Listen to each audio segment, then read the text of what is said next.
বিসমিল্লাহির রহমানির রহিম।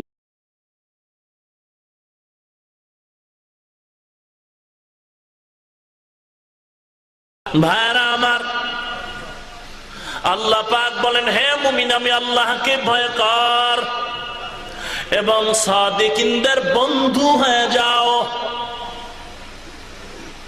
আল্লাহ গোটা দুনিয়ার মানুষ নিজেই বানাইছেন, সব কিছু বানানেওয়ালা খালেক হলেন আল্লাহ। মানুষ হলো এই মাখলুকতের মধ্যে সর্বশ্রেষ্ঠ। খেয়াল করেন, আল্লাহ পাক মানুষ বানাবার আগে প্রথম মানব হিসাবে আদমরে মাটির দ্বারা বানাইছেন। বানায় আদম, সাবধান, আমি তোর মুরব্বী, মুরব্বীর কথা ছাড়া চললে বিপদ। মুরব্বী না মানলে কপালে আগুন লাগে, আগুন লাগে, রাস্তায় কুত্তা দৌড়ায়, কোনো দাম নাই। এত কুকুর বগুড়া শহরে দৌড়ায়, কেউ যদি মারে ঠ্যাং ভাঙে চাকার তলে ফেলে, তার উপরও কোনো বিচারক নাই, জিজ্ঞাসার কেউ নাই। বড় লোকের বাড়ির মধ্যে একটা কুকুর পালতেছে, এরে মার দিলে মালিক যায় তার বিরোধিতা করতে, ঠিক নেই? কি বুঝলেন?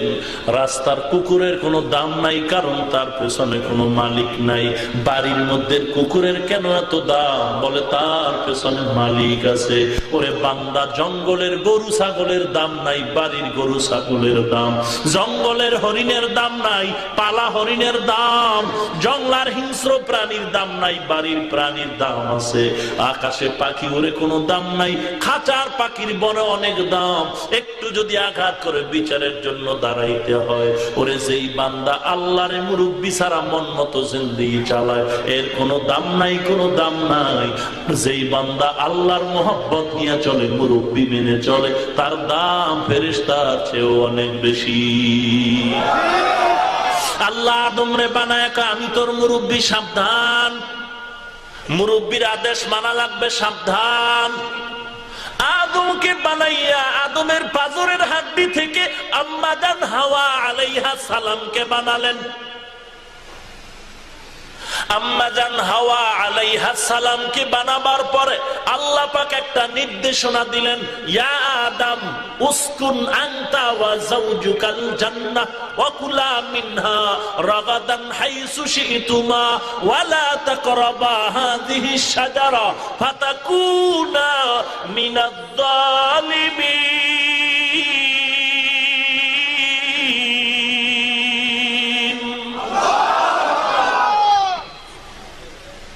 খুব চিন্তার বিষয়, শিখার বিষয়। ইয়া আদম উসকুন আনতা ওয়া যাওজুকাল জান্নাহ ওয়া কুলা মিনহা রাগাদান হাইসু শিতুমা ওয়া লা তাকরাবা হাযিহিশ শাজারা ফাতাকুনা মিনাজ জালিমিন। আল্লাহ দুইটা আদেশ করলেন, একটা নিষেধ করলেন। কি মজার কথা! আল্লাহ দুইটা আদেশ করলেন, একটা নিষেধ করলেন।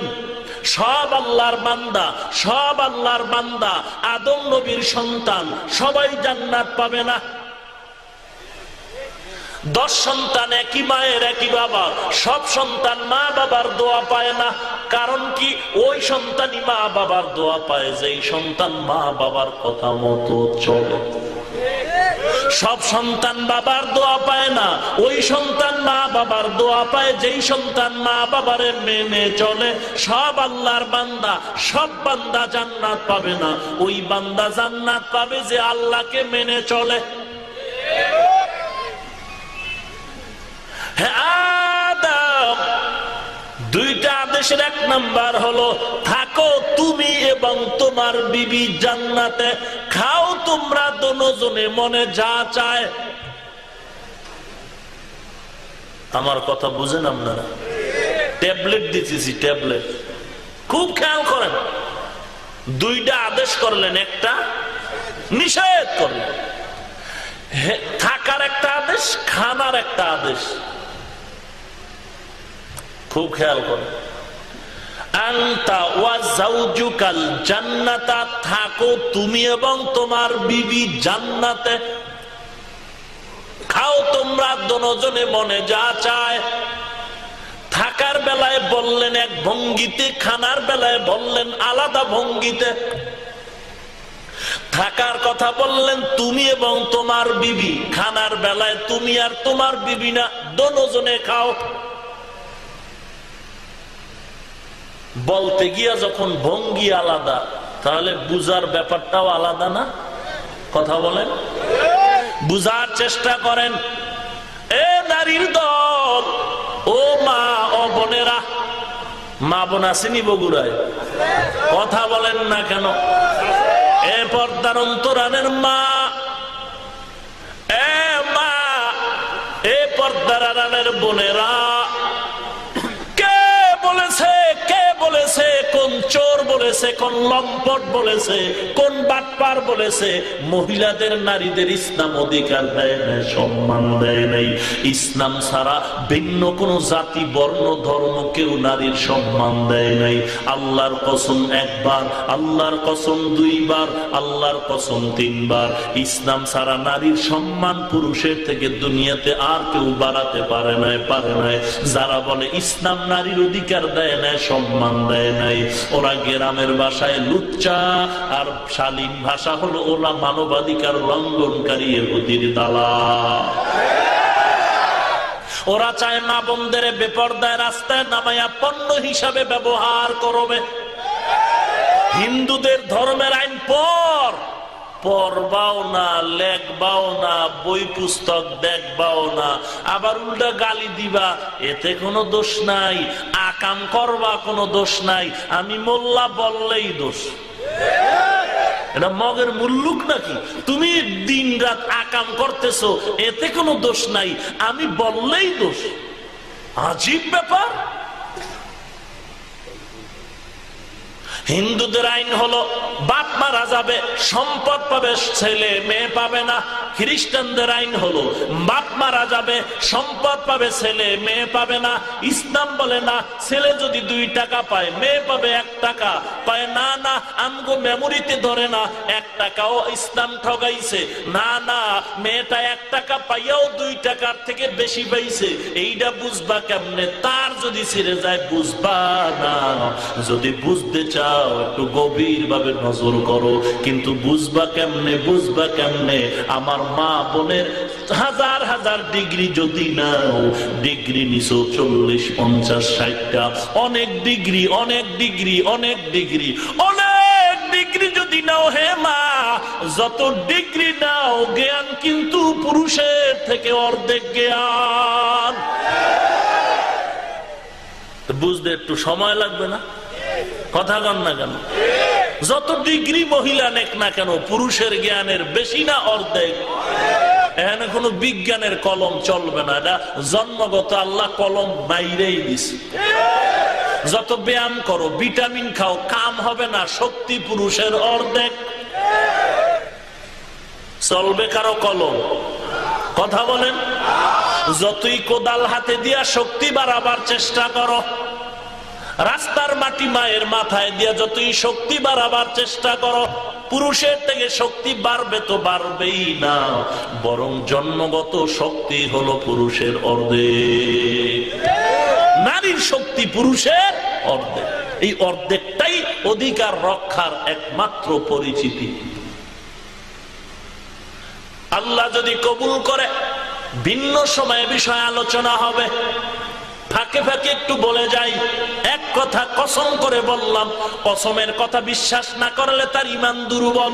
কসম করে বললাম, এরপরও চ্যালেঞ্জ দিয়া বলি, কেউ যদি প্রমাণ করতে পারেন নারীর সম্মান ইজ্জত ইসলাম ছাড়া অন্য দিয়েছে, ইসলাম কম দিয়েছে, একটা প্রমাণ যদি দাও, আল্লাহর কসম কানে ধরে নাইমা যাবো, বয়ান আর জীবনে করবো না।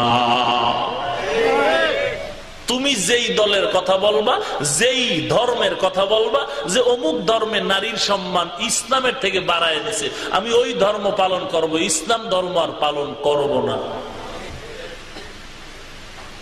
পৃথিবীতে এমন কোন মায়ের সন্তানের আজও জন্ম হয় নাই, হবেও না, যে প্রমাণ করতে পারবে নারীর সম্মান ইজ্জত অন্যদের তুলনায় ইসলাম কমায় দিছে, অন্যরা বাড়ায় দিছে। একটা প্রমাণও দিতে কেউ পারবে না।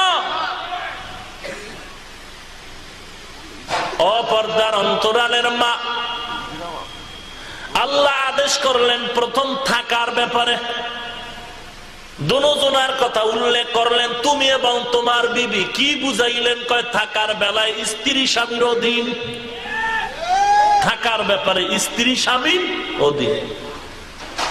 কয় মিসকল দিয়া তো ভেজাল লাগাইছো, বড় লোকের মাইয়া গরিবের গলায় হাত লাগাইছো, মিসকলের ভেজাল। মা বাবায় কয় কি সর্বনাশ করেছো হে সন্তান। আমার বগুড়া শহরে বিল্ডিং এর অভাব নাই, গাড়ি বাড়ির অভাব নাই, তুই একটা রিক্সাওয়ালার ছেলের সাথে প্রেম নিবেদনে বিয়া কইরাই পালাইছো, এখন আর বিয়া ভাঙ্গা লাগবে না। কিন্তু মেয়েটা শোন, তুই রিক্সাওয়ালারে প্রেমের নিবন্ধনে ভালোবাসা তুই চইলেই যেহেতু গেছো, ওখানে যাইয়া বাবার বাড়ির বিল্ডিং এর মাস্তানি করিস না। ওখানে আল্লাহ আইন করেছে, স্বামী গরিব যদি হয়, নিচে মাটিতে যদি ঘুমায়, বিবিরও মাটিতে ঘুমানো লাগবে। স্বামী যদি খাটে ঘুমায়, স্ত্রীও খাটে ঘুমাবা। স্বামী যদি টিনের ঘরে থাকে, স্ত্রীও টিনের ঘরে থাকবা। কারণ তুমি যদি বাবার গরম টাকার মাস্তানি করো, স্বামীর সাথে বিয়ার কলঙ্ক বাজবে, বিয়া ভেঙ্গে যাবে। একটা নারীর জন্য বিয়া করার পরে ভেঙ্গে যাওয়া কলঙ্কের বড় পরিচয়। আল্লাহ চায় না। এই জন্য থাকার বেলায় স্ত্রী স্বামীর অধীন, খানার বেলায় বলছে দুজনে খা, মনে যা চায়। এখানে কারো অধীন করে নাই, কারণ যার যে রকম রুচি সে সেরকম খাও। মায়ের গর্ভে বাচ্চা আসছে, বাচ্চা আসার পরে মায়ের রুচি হয়ে গেল আলাদা। স্বামী যদি আমি ভর্তা খাই, তুইও খাবি, ভেজাল লাগবে। স্বামীর মনের রুচি স্ত্রীর রুচি এক না, মনের রুচি অনুযায়ী স্বামী যা পারো খা, তবে সাবধান, খাওয়ার কথা খাইয়া, খাওয়ার জন্য তো জিব্বাটা দিলাম, জিব্বায় কিন্তু ব্রেক মানে না। সাবধান, যা মনে চায় তা খা, তবে আমি বেড়া দিয়া দিলাম, অন্যেরটা খাইস না, সুদের টাকা খাইস না।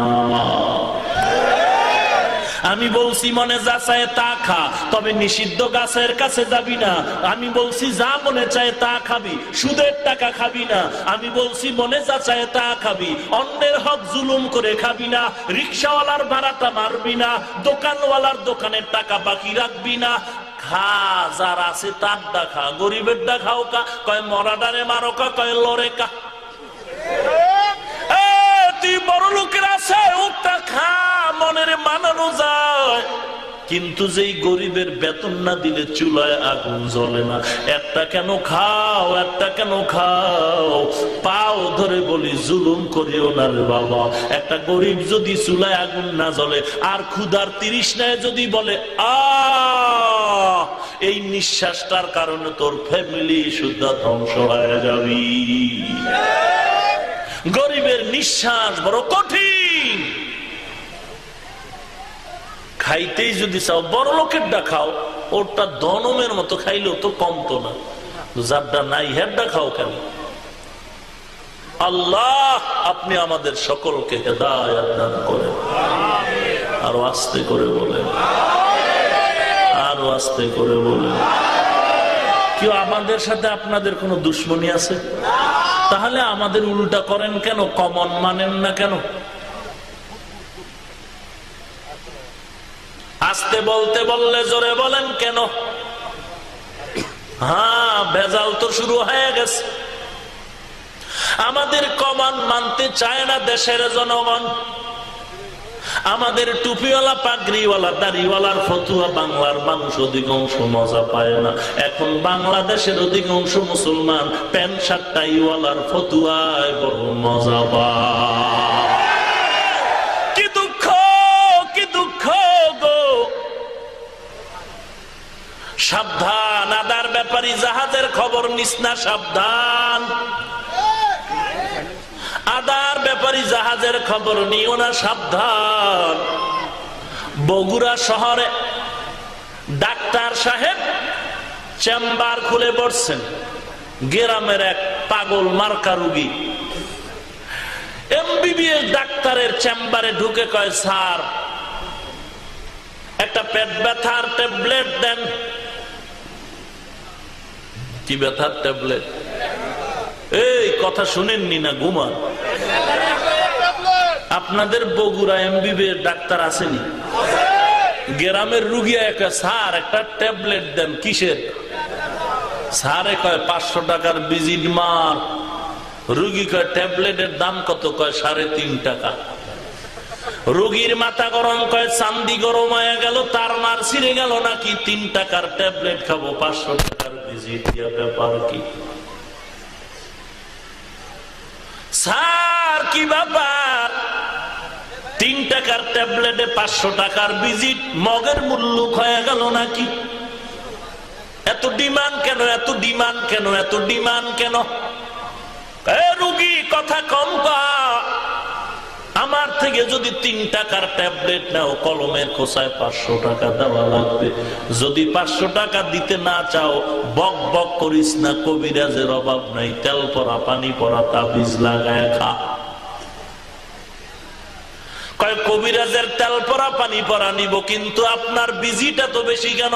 কয় মাথার দিয়ে তাকায় দেখছো চান্দি খালি চুল নাই।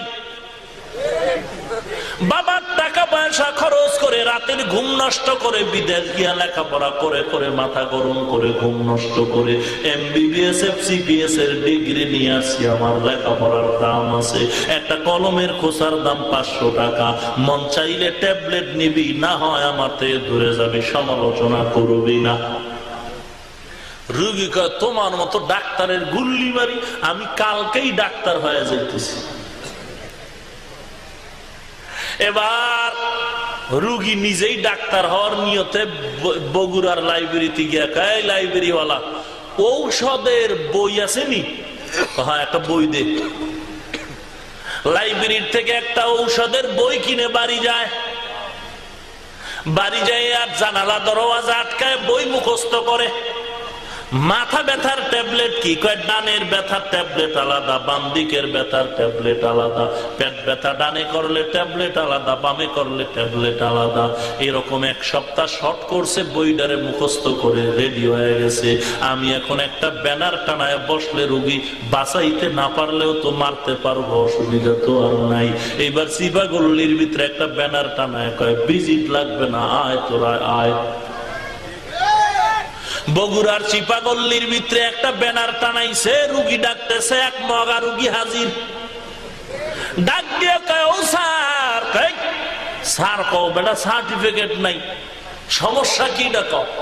সমস্যা পেটের ভিতরে সকাল দুপুর বিকাল ঠাডা পড়ে, ঔষধ দাও। গ্রামের মগা ডাক্তার, বই পড়া মুখস্থ করা ডাক্তার, বই খুলে পেট ব্যথার ঔষধ, কোন দিকে ব্যথা? কয় দিক ঠিক বুঝি না, পুরো পেটেই ব্যথা। এইবার দেখে বইয়ের মধ্যে লেখা একটা লিকুইড সিরাপের নাম। কাহা পাইছে একটা লিকুইড সিরাপ, এটা 33 টাকা দাম। কেন? তবে এখনো খাইস না, ভেজাল আছে, বাড়ি গিয়ে খাবি। খাওয়ার নিয়ম শোন। বাড়ি গিয়া বিছানাটারে টাইট কইরা 2টা বালিশ রাখবি, একটা মাথার নিচে আর একটা মাথার উপরে। এরপরে পেট ভরে খানা খাবি। খানা খাওয়ার পরে হাত মুখ মুছে ধুয়ে তারপরে চোখ 2টা বিসমিল্লাহ ছাড়া বন্ধ করবি। বোতলটারে হাতে নিয়ে 3টা ঝাঁকি মারবি, মুখ খাটা কইলা বোতলের মুখ ভিতরে ঢুকায় দিবি। একটা টান মারবি বিসমিল্লাহ ছাড়া, একটা টান দিয়া পুরো ঔষধ সেবন করে বালিশে মাথাটা লাগায় দিবি।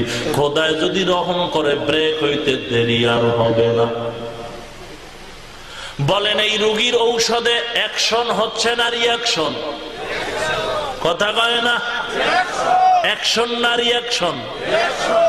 উন্নতি না অবনতি? কল্যাণ না অকল্যাণ?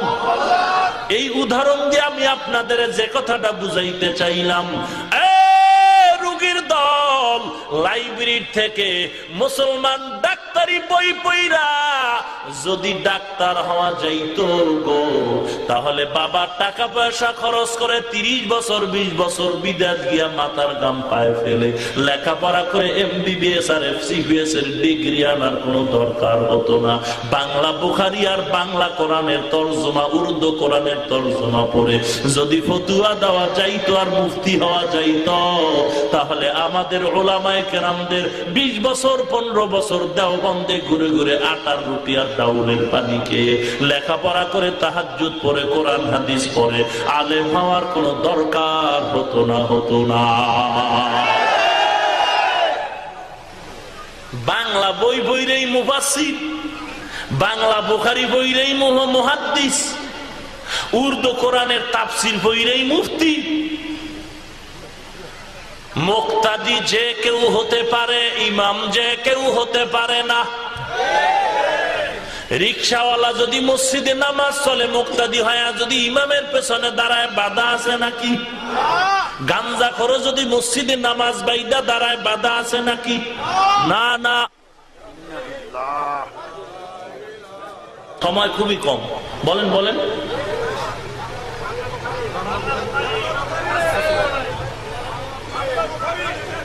ভাইরা আমার, খুব সাবধান, খুব সাবধান। এত কষ্ট করে লেখাপড়া করলাম, আজ যদি দেখা যায় বহু ধর্মীয় পণ্ডিত, ইমাম যে কেউ হতে পারে না, মুক্তাদি যে কেউ হতে পারে। মুক্তাদির জন্য কোনো শর্ত নাই, ইমামের জন্য শর্ত আছে। রিকশাওয়ালা মুক্তাদি হতে পারে, বাধা নাই, কিন্তু ইমাম হতে পারবেনি।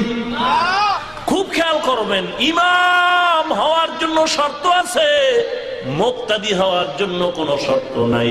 ইসলামের গুণগান ইমাম মুক্তাদি যে কেউ হতে পারে, ইমাম যে কেউ হতে পারে না। ইসলামের গুণগান যে কেউ গাইতে পারে, ফতোয়া যে কেউ দিতে পারে না। কথা বুঝেননি আমার? খুব সাবধান। মুরব্বীর আদেশ মানো, মুরব্বীর আদেশ মানো। কিন্তু আদম আর হাওয়াকে আল্লাহ বলছিলেন নিষিদ্ধ গাছের কাছে যাইবা না। শয়তান জান্নাতের গেটের বাইরে দাঁড়ায় কয়, কসম খোদার তোদের ওয়াজ শোনাবো, মজার ওয়াজ। ওয়াজ শুনতে গিয়া আল্লাহর একটা মূলনীতি ছিল, আম্মা জান মূলনীতি পালন করে নাই।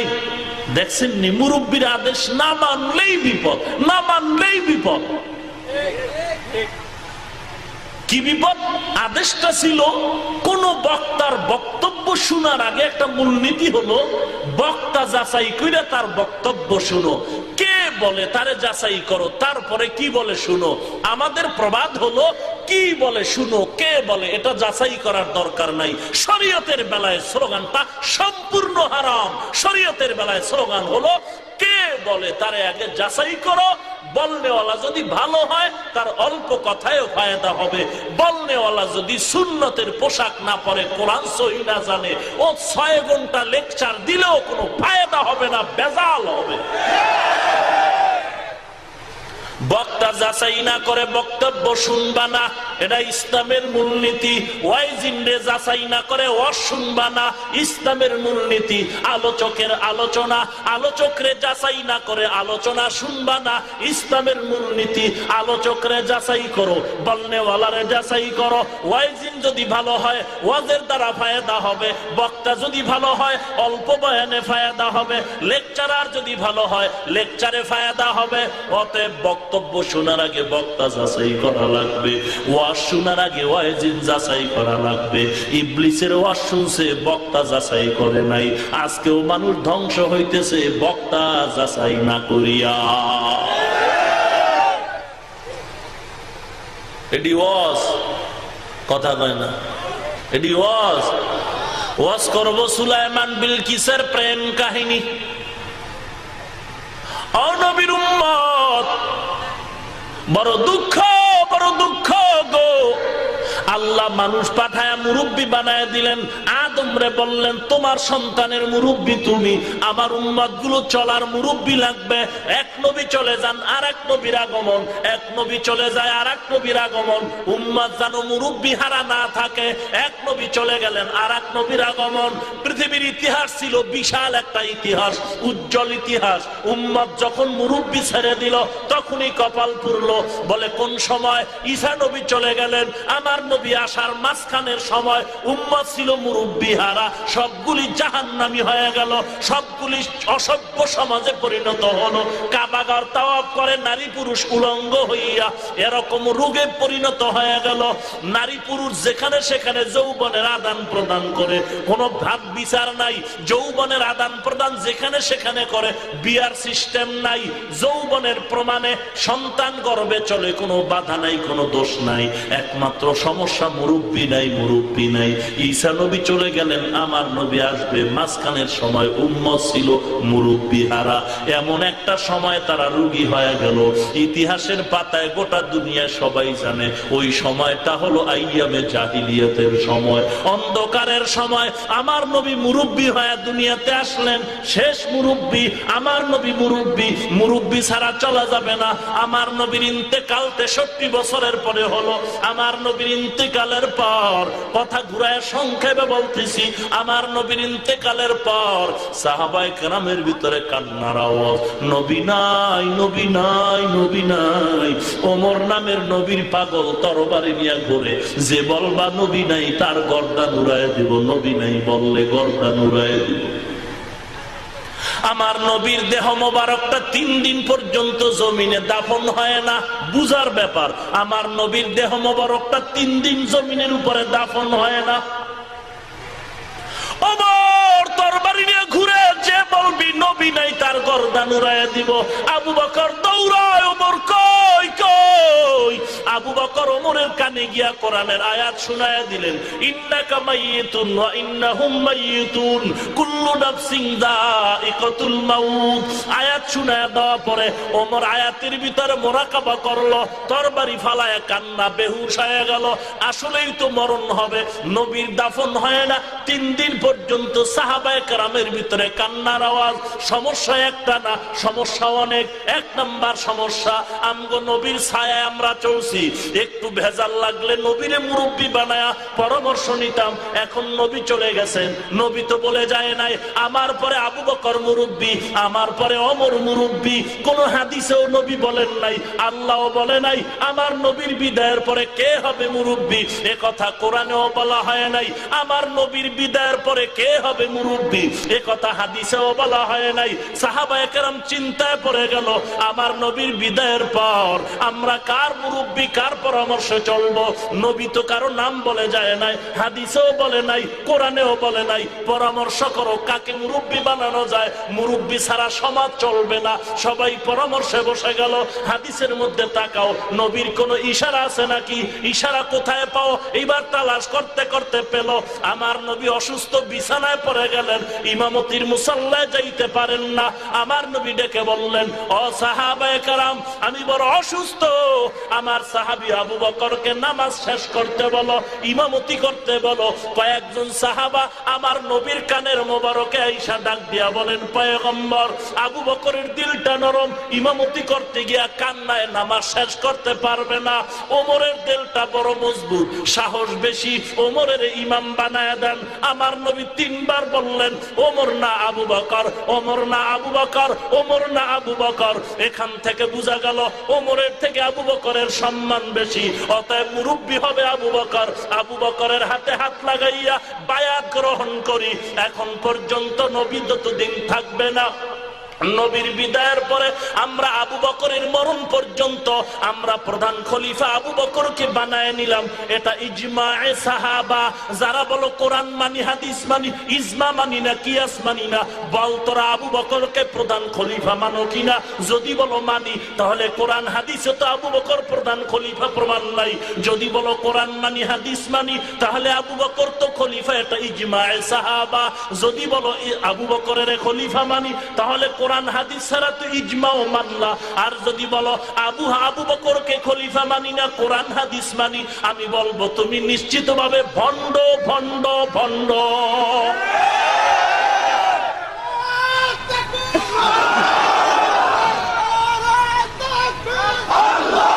আমার সংক্ষেপ কথা, বান্দা মোবাইল নিয়ে নামাজে মসজিদে দাঁড়াইছে, চকসুত্রাপুর মসজিদে, মোবাইলে ধুমতারাক্কা গানের আওয়াজ, রিংটোন বাজতেছে নামাজে, এমন জোরে আওয়াজ, মোবাইলের রিংটোন বন্ধ করতে মনেই নাই। এখন কি করবে? মোবাইলের রিংটোনে নিজের নামাজও শেষ, ডাইনে বামের নামাজেরও ক্ষতি হয়। ও কোরআন হাদিস মাননেওয়ালা, ফতুয়া দাও, কোরআন থেকে হাদিস থেকে, মন গড়া ফতুয়া মানি না, অন্য ফতুয়া চলবে না। কোরআন দিয়া দলিল দাও, হাদিস দিয়া ফতুয়া দাও। মোবাইলওয়ালা এখন কি করব? মোবাইল ছেড়ে দিব নাকি নামাজ বাদ দিব? ফতুয়া দিবা কোরআন হাদিসে। মোবাইল কি কোরআন হাদিসে আছে নাকি? নবীর যুগে ছিল? অতএব সাবধান, এগুলো শুধু ধোঁকা আর ধোঁকা আর ধোঁকা। আজকে বলে মুরব্বি চাই না, ইমাম চাই না, আমরা কোনো মাযহাব মানি না, ইমাম মানি না, পীর মানি না, তাবলীগ মানি না, কোরআন মানি, হাদিস মানি। আমি বলবো তারা হাদিসও মানে না, কোরআনও তারা মানে না। ভাইরা আমার, শুধু এতটুকুই না, ইমাম আবু হানিফাকে বলে মুনাফিক। আমি বলবো কে ইমামে আজম আবু হানিফা? এত বড় ওলিয়ে কামেল, যিনি 40 বছর এশা রোজু দিয়ে ফজরের নামাজ পড়েছেন। ইমামে আজম আবু হানিফা, কমের কথা বলি, 3 জন সাহাবার সাক্ষাৎ পেয়েছেন। ইমাম আবু হানিফা এত বড় ওলিয়ে কামেল, এত বড় মুহাদ্দিস, বলে হাদিস জানে না। হাদিস যদি না জানতো, মুসনাদে আবু হানিফা নামের কিতাব আবু হানিফা কিভাবে লেখলেন? বিশাল হাদিসের কিতাব। অতএব আবু হানিফারে জ্বালা গালি দেয়, আমি বলবো তারা বেয়াদব ছাড়া কিচ্ছুই না। لقد زان البلاد ومن عليها إمام المسلمين أبو حنيفة أبو حنيفة بود إمام باسفر آسراج أمتن مصطفى। হাদিস মানি সব মানো না, কিছু কিছু মানো। যদি বলো সব হাদিস মানি, কেমনে মানো? বাস্তবায়ন না মুখে মুখে, বাস্তবায়ন। তাহলে হাদিসে আছে নবী কোন একদিন দাঁড়ায় প্রস্রাব করেছিলেন, তুইও কর। হাদিসে আছে নবী 9 বিয়ে করেছেন, তুমিও করো। করা যাবে? ওরে একটা ঠিক করতে ঠিক রাখতে বড় কঠিন, আবার 9টা চামড়া খুললে বলাইব জোতার বাড়ির ঠেলায়। ঠিক কিনা বলেন ভাইরা আমার? অতএব হাদিস মানি বলে সব মানি না, বুখারী মানি। বুখারীর কোন হাদিস বলে সহিহ হাদিস মানি। সহি মানতে গিয়ে অত মতানৈক্য আছে। সহি হাদিস কোনটা? ইমাম মুসলিম রহমাতুল্লাহ আলাইহি বলেন সহি হাদিসের ব্যাখ্যা আলাদা, ইমাম বুখারী রহমাতুল্লাহ আলাইহি বলেন সহি হাদিস আমার ব্যাখ্যায় আলাদা। এখন কার ব্যাখ্যা মানো? ইমাম বুখারীর ব্যাখ্যায় সহি হাদিস মানো, নাকি ইমাম মুসলিম রহমাতুল্লাহ আলাইহির ব্যাখ্যায় সহি হাদিস মানো? যদি বলো ইমাম মুসলিমের ব্যাখ্যায় মানি অথবা ইমাম বুখারীর ব্যাখ্যা মানি, তাহলে ব্যক্তি ইমাম বুখারীর ব্যক্তির কথা মাইনা তো হাদিস মানলা, ইমাম মুসলিম ব্যক্তি মাইনা তো হাদিস মানলা। ব্যক্তি মানাটাই তো মাযহাব। এক এক ব্যক্তির এক একটা মত, মতরে আরবিতে বলে মাযহাব। মাযহাব নবীর যুগে মাযহাব নাই। নবী কি হানাফি ছিলেন? নবী কি হাম্বলি ছিলেন? নবী কি মালিকি ছিলেন? নবী কি মালিকি ছিলেন নাকি শাফিঈ ছিলেন? নবী কিছু করে নাই তো আমরাও করি না, নবী মাযহাব মানে নাই তো আমরাও মানবো না। নবী তো কোনোদিন মুক্তাদি হইয়া ইমামের পেছনে নামাজ পড়ে নাই, তুই পড়ো কা? নবী যা করে নাই আমরা করব না। এগুলো সব ভুয়া কথা, ভুয়া কথা, বাজে কথা, সব ভেজালের পেছনে। তো কারণটা কি কাজ করতেছে রে মুসলমান? আমি বলবো একটা মেডিসিনের বড় অভাব। এই ভেজালের পেছনে একটা মেডিসিনের অভাব। ওই মেডিসিনটার নাম হলো কোরআনের ভাষায় তাকওয়া, আল্লাহর ভয়। আল্লাহর ভয়, যার মধ্যে আল্লাহর ভয় আছে সে কোনোদিন নিজের অহংকারী ভেবে আবু হানিফারে গালি দিবে না, আর নিজের অহংকারী ভাববে না রে বাবা। শত্রুর সাথেও তো কথা বলার একটু লাইন আছে। ফেসবুকটা খুললেই, মোবাইলটা ওপেন করলেই ভেজাল। ইউটিউবে একদিন ঢুকলাম, দুইকে দেখি বাংলায় লেখা বাংলাদেশের ভণ্ড হুজুরদের বয়ান শুনো।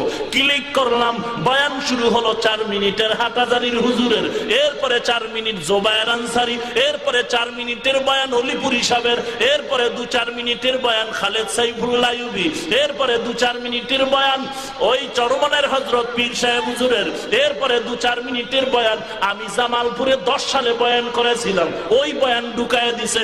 বয়ানে বলেছিলাম মানসুর হাল্লাজ নামের একটা ঘটনা। আল্লাহর পাগল আল্লাহর মোহব্বতে বলেছিলেন আনাল হক আনাল হক আনাল হক। ওই ঘটনা ঢুকাইয়া এরপরে তারা ফতোয়া দেয় এরা ভণ্ড হুজুর, কারণ মানসুর হাল্লাজ আনাল হক বলায় কাফের হয়ে গেছে। আর এই ঘটনাটা উর্দু ভাষায় লেখছে আল্লামা জালালউদ্দিন রুমি রহমাতুল্লাহ আলাইহি মাআরিফে মাসনবীর মধ্যে। এজন্য জালালউদ্দিন রুমিও কাফের, মানসুরও কাফের। এই ঘটনা চরমনায়ের সৈয়দ ইসহাক রহমাতুল্লাহ আলাইহি বাংলায় লেখছে তার কিতাবে চরমনায়ও কাফের। মুসলমান কখন বলবো অনেক কথা, অনুরোধ করে বলি কোনো কথারই দরকার নাই। জিহ্বাটার ব্যবহার ভালো করি, গালাগালি বন্ধ করি। ওরে মুসলমান, যেই লোকটা আবু হানিফারে গালি দেয়, যেই লোকটা খাজা মঈনুদ্দিন চিশতিকে বলে গাঁজাখোর, এটা কত নিম্ন স্তরের খারাপ হতে পারে। খাজা মঈনুদ্দিন গাঁজাখোর না? হায় হায়, ইয়া আইয়ুহাল্লাযীনা আমানুত্তাকুল্লাহ, আল্লাহকে ভয় করো, আল্লাহকে ভয় করো। ওয়া কুনু মা'আস সাদিকিন, আল্লাহর ভয় অন্তরে ঢুকাও। কেমনে ঢুকাইবা? প্রেসক্রিপশন নাও। আল্লাহর ভয় যদি অন্তরে ঢুকাইতে চাও, একজন খাঁটি আল্লাহ ওয়ালার সাথে সম্পর্ক লাগায় দাও। মোবাইলে কথা বলতেছো, হঠাৎ করে কানে আওয়াজ, মোবাইলে রিং হচ্ছে, রিসিভ হয় না, কথা চলতেছে, হঠাৎ আওয়াজ বন্ধ। কি ব্যাপার? সমস্যা কি? নেটওয়ার্ক না, কি সমস্যা? হঠাৎ বন্ধ, হঠাৎ খুলে। চার্জ নাই, চার্জ নাই। তাহলে ব্যাটারিতে চার্জ কেমনে দিব? দৌড়ায় গেলা, ব্যাটারিতে চার্জ দিবা কেমনে? কয় বিদ্যুতের সাথে সম্পর্ক করো। কয় কেমনে? 500 পাওয়ারের বাতির সাথে ব্যাটারি চাইপা ধর, 10 সেকেন্ডে পুইরা ছাই হয়ে পুরা চার্জ হয়ে যাবে। বলে না না, ওরে পাগলারে, একটা লম্বা তার ল, একটা তারের মাথা মোবাইলে লাগা, আর একটা তারের মাথা বিদ্যুতের মধ্যে লাগাইয়া দাও। এরপরে মন মতো লাগাইলে হবে না। এই যারা এই মোবাইল সম্পর্কে অপারেটর, তাদের থিওরি অনুযায়ী তার লাগাইতে হবে। লাল কালা সাদা কালো মিলায় মিলায় লাগাইতে হবে। নেগেটিভ পজিটিভ বুঝা শুনা লাগাইতে হবে। সবাই লাগাইলে কিন্তু চার্জ হবে না, পুইরাও যাইতে পারে। অতএব সাবধান, ইমানের ব্যাটারি যদি চার্জ দিতে চাও, আল্লাহর ভয় অন্তরে যদি ঢুকাইতে চাও, তাহলে আল্লাহর মোহাব্বত নেওয়ার জন্য একটা রুহানিয়তের সম্পর্ক আল্লাহ ওয়ালাদের সাথে করো, যাদের মধ্যে সুন্নতের উল্টা কোনো কাজ নাই। ওরে আমরা পীরকে নবী মানি না, আমরা আবু হানিফাকে নবী হিসাবে মানি না। আমরা আবু হানিফার কথা মানি ততক্ষণ, আবু হানিফার কথাগুলো কোরআন সুন্নাহ অনুযায়ী হবে যতক্ষণ। আমরা পীর মানি ততক্ষণ, পীর আমার নবীর সুন্নাত মানবে যতক্ষণ। যদি দেখি আমার পীর আমার নবীর সুন্নাত মানে না, আল্লাহর কসম আমি আমার পীরকেও মানি না। কোন ভেজাল আছে? কোনো ভেজাল নাই। অনবীর উম্মত, আল্লাহর বান্দা একটা গাছ লাগাইছে, সার গোবর পানি দেয়, 6 মাস হলো গাছ বড় হয় না, চারা বড় হয় না, ফল হয় না, চান্দি গরম হয়ে গেল। কৃষি বিশেষজ্ঞ ডাকলো, এ ভাই একটু দেখেন আমার চারা বড় হয় না কেন? পানি দিলাম, সার দিলাম, গোবর দিলাম। কৃষি বিশেষজ্ঞ এসে এইবার পরীক্ষা করে দেখলো, সার গোবর পানি খেদমতের কোনো ত্রুটি নাই। একটা সমস্যা হলো, সূর্যের আলো গাছের মধ্যে লাগে না। সূর্যের আলো যতক্ষণ পর্যন্ত লাগবে না, ততক্ষণ পর্যন্ত গাছে ফল হবে না, চারা বড় হবে না। কয় সূর্য অনেক দূরে, এটার আলো না পড়লে আর কি হয়? কি হয়? বলে মাস্তানি করিস না, আল্লাহর দেওয়া সূর্যের তাপ যদি গাছে না লাগে, ফল হবে না, চারা গজাবে না। বান্দা নামাজ পড়ো, তোমার পাশে এক বান্দা নামাজে কান্দে, তুমি হাসতেছো। এই ময়দানে ওয়াজে বৈশা কারো দিলটা নরম হয়, কান্না করে, কবরের আযাবে কেউ কাঁদতেছে, তুমি হাসতেছো। ব্যাপারটা কি? নামাজও তুমিও পড়ো, সেও পড়ে, সে কান্দে, তুমি কেন কাঁদো না? বান্দা তুমিও বয়ান শোনো, সেও বয়ান শুনে, তার চোখে পানি আসে, তোমার চোখে কেন আসে না? বলে একমাত্র কারণ, নামাজ রোজা যা করো না কেন, আল্লাহ ওয়ালাদের রুহানিয়তের একটা ফোকাস লাগবে, আলো লাগবে। ওই আলোটা যতক্ষণ পর্যন্ত তোমার মধ্যে না আসবে, ততক্ষণ পর্যন্ত আমল করবা, আমলে কোনো মজা তুমি পাইবা না। আউলিয়ারা কারে অকবা এখতিয়ার, জাহেলারা কারে দুনিয়া এখতিয়ার। মাইলে মোমেন সোয়ে মোমেন মিশাওয়াত, মাইলে কাফের সোয়ে কাফের মিশাওয়াত।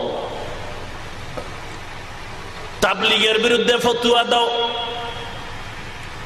চরমনার বিরুদ্ধে ফতোয়া দাও, হক আল্লাহ ওয়ালাদের বিরুদ্ধে ফতোয়া দাও, আবু হানিফার বিরুদ্ধে ফতোয়া দাও, খাজা মঈনুদ্দিনের বিরুদ্ধে ফতোয়া দাও। পীরের নামে যারা গাঞ্জা টানে, এদের বিরুদ্ধে কেন রাস্তায় মিছিল নামাও না? পীরের নামে যারা গম্বুজ বানায়, পীরের নামে যারা বেপরদায় রাস্তায় দৌড়ায়, এদের ব্যাপারে রাস্তায় কেন স্লোগান দাও না? বুঝতে পেরেছি, ভয়, মাইরের ভয়ে তোমরা বলো না, মাইরের ভয়। মায়ের তো আমরাও দিতে জানি, কিন্তু না না, আমরা কেন দিব না? আমাদের চলাফেরা কথাবার্তার চতুর্পাশে একটা আদবের পর্দা লাগানো আছে। আমরা বেয়াদব না, বেয়াদব না। আর আমরা বিশ্বাস করি গালি দিলে কোনোদিন উপকার হয় না, বরং গালি না দিয়া চুপ থাকলে বড় উপকার। আজকে তাবলিগ ওয়ালাদের যত গালি দেয় ততই তাবলিগ বাড়তেছে, আজকে কওমিয়া ওয়ালাদের যত গালি দেয় ততই মাদ্রাসা বাড়তেছে, আজকে পীর সাহেব হক যারা তাদের বাধা দেয় ততই পীর মুরিদি বাড়তেছে। আরো গালি দিবি আরো বাড়বে, আমরা প্লাস পয়েন্টে থাকবো, তোদের কপাল পুড়ে যাবে।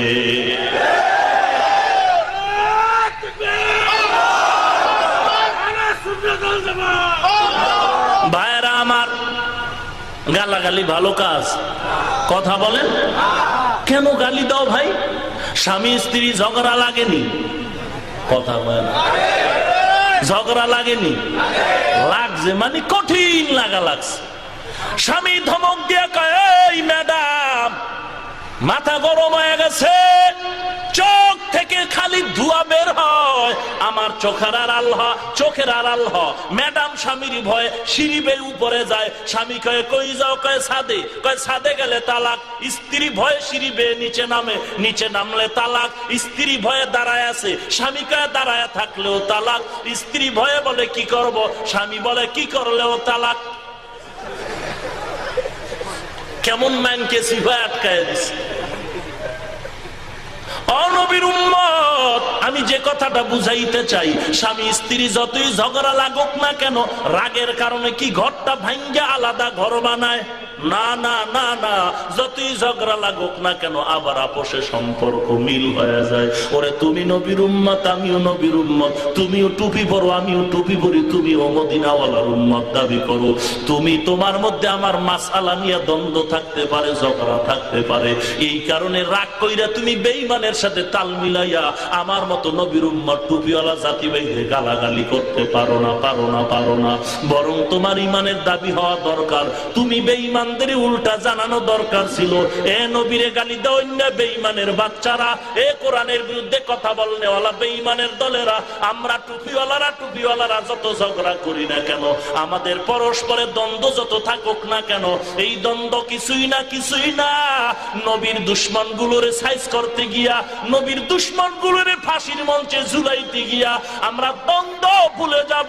সব টুপিওয়ালারা তখন থাকবো সব একদম। এই স্লোগানটা দিয়া ময়দানে যদি আজকে সব নবীর উম্মতরা রাস্তায় নেমে যাইতো গো, হাতে গোনা কয়েকটা নাস্তিক আর বেঈমানের এমন পতন হয়ে যাইতো, ওদের লাশটা পর্যন্ত এই জমিনে কেউ তালাশ করে পাইতো না। কই নবীর মোহাব্বত কই?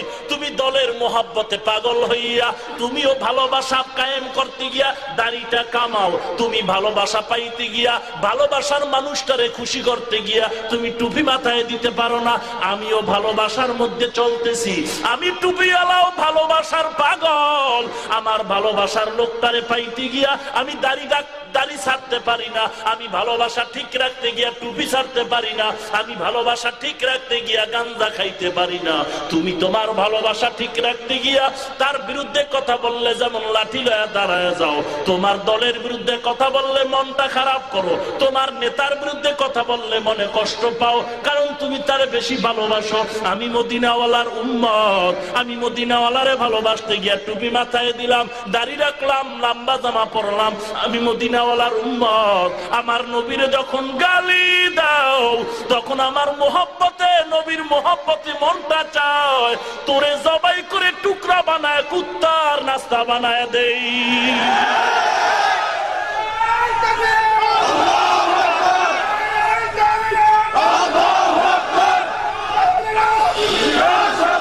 ভাইরা আমার, ভেজালের কিচ্ছু নাই, খালি ভালোবাসা। কি তুমিও একজনকে ভালোবাসো, আমিও একজনকে ভালোবাসি, ভালোবাসা যাবে না? স্বাধীন দেশে ভালোবাসো না, বাসবো অন্য দেশে হইয়া। তুমি ভালোবাসার লোকটার বিরুদ্ধে কথা বললে যেমন কষ্ট পায় লাঠি নাও, আমিও ভালোবাসার লোকটার বিরুদ্ধে কথা শুনলেই মেজাজ গরম করে জুতা নেই।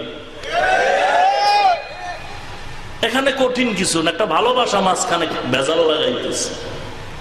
ভালোবাসা কেমন নবীর উম্মত, কেমন নবীর উম্মত, যে নবীর শরীর মোবারকে মশা মাছি পরা হারাম, যে নবীর শরীরের ঘাম এত মজার।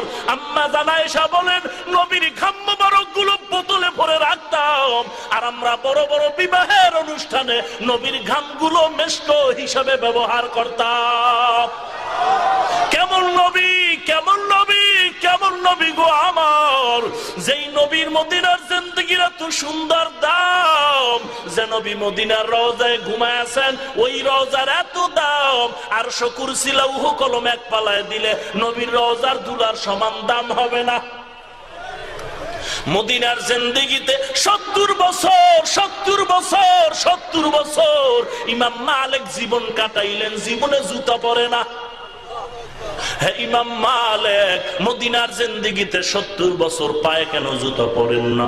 ইমাম মালিক বলে, ও মদিনার মানুষ, আমি মদিনার জমিনে যেখানে নাকটা লাগাই, ওখান থেকে আমি মদিনার সুঘ্রাণ শুনতে পাই।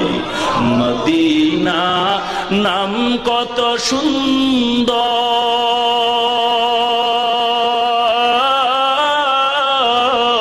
মদিনা কেড়েছে অন্তর,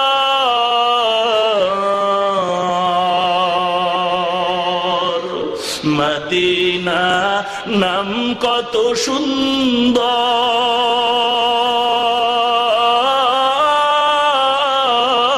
মদিনা কেড়েছে অন্তর। পাখির নাই ডানা থাকলে, পাখির নাই ডানা থাকলে, যেতাম মদিনায়, মদিনা যাইতে পারলাম না, মদিনা দেখতে পারলাম না, মদিনা যাইতে পারলাম না। আমি অসহায় তাই এত দূরে রই, শুধু সালাম জানাই, মদিনা যাইতে পারলাম না, মদিনা দেখতে পারলাম না। মদিনা এত সুন্দর, এত সুন্দর, যত হাজিরা যায় মদিনার রওজায় যখন দাঁড়ায় নামাজ পড়ে, আমার নবীর রওজার কিনারায় যখন দাঁড়ায়, মনটা চায় না আর বাড়িতে ফিরে যায়। এই নবী তো উহুদের ময়দানে দাল দাল শহীদ করেছিলেন। সেই মায়ার নবীকে আর সন্তান বলে গালি দেওয়া হয়। একদল বলে সেই নবী যৌবনের তাড়নায় নাকি একাধিকবার বিবাহ করেছে। আজ আমার নবীকে এমন ভাবে গালি দেওয়া হয়। একদল বেঈমান বলে নবীর দাড়ি নাকি ছাগলের দাড়ির মতো ছিল। এ বাংলাদেশের নবীর আশিক, আজকে তোমার দলের মায়ার কারণে বিরুদ্ধে কথা বললে কষ্ট পাও। দলের থেকে কি আমার নবীর মায়া বড় কম? আমার নবীরে গালি দেওয়ার পরে তোমার মনে কি কষ্ট পাও না রে উম্মত? তাহলে বয়ানে কেন বলছো? আমার নবীর জন্য যদি কষ্ট না পাও, কেন টুপি মাথায় দিলে? কেন তুমি নামাজে যাও? আমার নবীরে গালি দিবে আর তুমি ঘুমায় থাকবা, নাউজুবিল্লাহ বলবা, হক আদায় হবে না, হক আদায় হবে না। নাউজুবিল্লাহ বললে হক আদায় হবে না। নবীর মোহাব্বতের হক যদি আদায় করতে চাও, পায়ে হাত দিয়া বলি, আগামীকালকে সকালে বগুড়া বাজারে গিয়া কাফনের কাপড় কিনে হাতের মধ্যে নিয়া মা বাবারে বিদায় সালাম জানাও, আর ডাক দিয়া কাও, ও মা, আমার নবীর কোন বেঈমান গালি দিছে, আমি কাফন নিয়ে রেডি হয়ে গেলাম, ঘুমের ঘরে যদি আমাকে না পাও, আমারে তালাশ করবা না গো মা, তালাশ করবা না। আমার নবীর দুশ্মনের বিচারের দাবির জন্য আমাদের মুরব্বী আলেম ওলামা পীর মাশায়েখরা যখন ডাক দিবে, কাফন নিয়ে ময়দানে ঝাঁপায়া পড়ব, ওই বেঈমানের বিরুদ্ধে জিহাদ করব, লড়াই করব, ওই ময়দানে জিহাদ করব, লড়াই করব, যতক্ষণ পর্যন্ত নবীর দুশ্মনের ফাঁসি হবে না, ততক্ষণ পর্যন্ত কাফন নিয়ে লড়াই করতেই থাকবো, বাড়ি ফিরে কখনো আসবো না। রাজি আছো কিনা মুসলমান? ও নবী নবীর উম্মত আল্লাহ কবুল করেন। অনুরোধ করে বলি রে নবীর উম্মত, নবীর দুশমনের ব্যাপারে সোচ্চার হও। আমাদের দল নিয়ে কোনো দ্বন্দ্ব নাই, যার যার হিসাব সে দিবা। লা তাজিরু ওয়াজিরাতু উযরা উখরা, তোমার জবাব তুমি দিবা, তোমার পাপের সাজা তুমি ভোগ করবা। কিন্তু আমার নবীর ব্যাপারে কথা সহ্য করা যাবে না, কোরআনের ব্যাপারে কথা সহ্য করা যাবে না। অনুরোধ করে বলছি রে যুবক ভাই, কয়েকদিন আর রক্তের গরমে মাস্তানি করবি?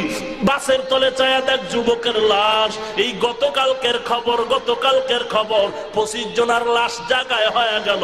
হুন্ডার তলে তাকায় দেখ যুবকের লাশ, পানির মধ্যে তাকায় দেখ যুবকের লাশ, ঘুমের ঘরে বিছানায় তাকায় দেখ স্টক করা যুবকের লাশ। কয়েকদিন আর বাঁচবা? পায়ে হাত দিয়া বলি, নিজে নবীর দুশমনের বিরোধিতা করো, কিন্তু নিজে নবীরে কষ্ট দিও না, কষ্ট দিও না। দাড়িটা কাইটা নবীরে কাঁদায় না, নামাজটা বাদ দিয়া নবীরে কাঁদায় না। অনুরোধ করে বলির যুবক, দাড়ি রাখার কারণে সম্মান কমে নাই, টুপি মাথায় দেওয়ার কারণে সম্মান কমে নাই। আজকে এপ্রিল মাসের 9 তারিখ গত হতে চলছে। এই যে গত ডিসেম্বরের 31 তারিখ ঢাকায় বয়ান 5 দিনের শেষ দিন, আসরের নামাজে আমার মোবাইলে একটা রিং আসলো। নামাজের আগে রিসিভ করে কানে লাগাইলাম, যুবকের সালামের আওয়াজ। ভাইজান কেমন আছেন? আলহামদুলিল্লাহ। কি ব্যাপার, কোথা থেকে বললেন? বলে হুজুর আমি ঢাকা মিরপুর ক্যান্টনমেন্ট আর্মির চাকরি করতেছি। সমস্যা কি হুজুর? আমি আপনার বয়ান শুনি, আমি আপনার বয়ান শুনে মোহব্বতে দাড়িটা লম্বা করেছি। এখন আমাকে চাপ দেওয়া হয় দাড়ি কাটো, দাড়ি কাটো। এখন আমি কি করব? আপনার পরামর্শ চাই। তবে আপনার ফাইনাল আনসার নেওয়ার আগে আমি আমার স্যারদের জানায় দিছি, ও স্যার, আমার দাড়ির কারণে যদি চাকরির সমস্যা হয়, প্রয়োজনে আমার চাকরি কেটে দাও, কেটে দাও, কেটে দাও। তারপরেও নবীর আদর্শের দাড়ি আমি কাটতে কখনো পারবো না। যুবক, তোমার মতো যুবক দাড়িওয়ালা নামাজি র্যাব, আর্মি, পুলিশ, বিডিআর এর চাকরি করে অভাব নাই, তুমি কেন পারবা না? তোমার মতো যুবক দাড়িওয়ালা নামাজি স্কুল, কলেজ, ভার্সিটিতে লেখাপড়া করে অভাব নাই, তুমি কেন পারবা না? তোমার মতো দাড়িওয়ালা যুবক 5 ওয়াক্ত নামাজি, ব্যবসা করে, চাকরি করে, ড্রাইভারি করে, কৃষি কাজ করে, শ্রমিকের কাজ করে, তুমি কেন পারবা না? কপালটা কি তোমার পুড়ে গেল? যুবক রে, তোমার মতো যুবক দাড়িওয়ালা 5 ওয়াক্ত নামাজি চাকরি করে, কোটি টাকার ব্যবসা করে, তুমি কেন পারবা না? অনুরোধ করে বলি, কপালে যদি হেদায়েত চাও, মরণের কথা স্মরণ করে তাওবা করো, নিয়তটা খাঁটি করো, আল্লাহ জীবনে আর দাড়ি কাটবো না, নামাজ কোনোদিন ছাড়বো না। অন্তর যদি ভালো থাকে ওয়াদা করো, অন্তর যদি ভালো না থাকে ওয়াদা করার দরকার নাই। কারণ সবাই জান্নাত পাবে না, জান্নাত সবাই পাবে না, হেদায়েত সবার কপালে আসবে না। এই বিশাল আয়োজনে যদি একটা যুবক ওয়াদা করে, এটাই হবে সফলতা। অতএব মনটা যদি ভালো থাকে, নিয়ত যদি খাঁটি থাকে, গলায় চুরি আসবে, তারপরও দাড়ি কাটবা না, নামাজ ছাড়বা না। মনটা যদি ভালো হয়, খাঁটি নিয়তে 2টা হাত আল্লাহকে দেখায় দাও। আয় আল্লাহ সকলের হাতগুলো কবুল করে নেন, দাড়িওয়ালা 5 ওয়াক্ত নামাজি বানায় দেন আল্লাহ। আয় আল্লাহ তাআলা তাকওয়া অর্জন করার তৌফিক দান করেন আল্লাহ, মুসিবত থেকে হেফাজত করেন আল্লাহ, ঈমান ও আমল মজবুত করে দেন, ঈমান ও আমল নিয়ে কবরে যাওয়ার তৌফিক দান করেন, বলেন আমিন। আল্লাহ পাক আমাদেরকে আল্লাহর ভয় অন্তরে ঢুকাবার তৌফিক দান করেন, আল্লাহ ওয়ালাদের সাথে সম্পর্ক করে আমল আখলাক সুন্দর করার তৌফিক দান করেন, বলেন আমিন। আলহামদুলিল্লাহি রাব্বিল আলামিন।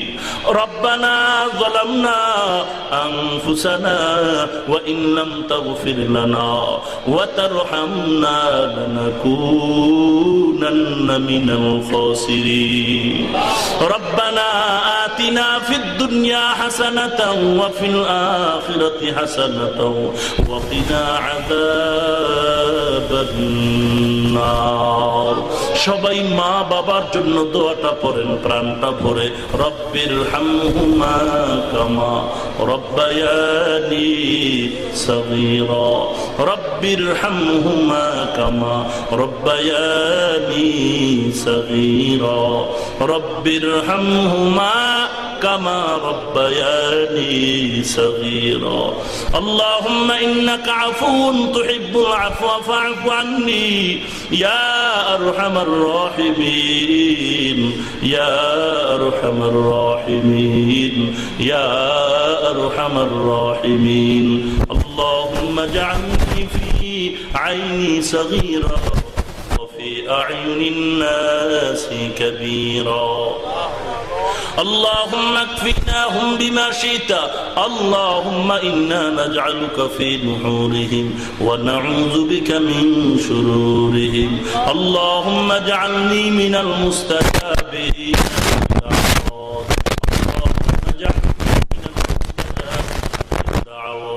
اللهم اجعلني من المستجابين للدعوات اللهم إني أعوذ بك من زوال نعمتك اللهم إني أعوذ بك من زوال نعمتك اللهم إني أعوذ بك من زوال نعمتك اللهم نور قلوبنا بنور معرفتك اللهم طهر قلوبنا عن غيرك يا الله গভীর রাত গুনার বোঝা মাথায় নিয়ে হাত তুললাম এই ময়দানে আমার থেকে বড় গুনাহগার কেউ নাই গুনার বোঝা নিয়ে আপনার দরওয়াজায় চলে আসে দুনিয়ার সব দোকানের দরওয়াজা বন্ধ বাড়িওয়ালার গেট বন্ধ আপনার দরওয়াজা তো বন্ধ হয় নাই রে আল্লাহ মেহেরবানি করে আমাদের জীবনের সকল গুনাহগুলো ক্ষমা করে দেন আল্লাহ আজকের মাহফিল নাজাতের ওসিলা বানায়া দেন আল্লাহ আলোচনা যা হয়েছে ভুল ত্রুটি ক্ষমা করে দেন আল্লাহ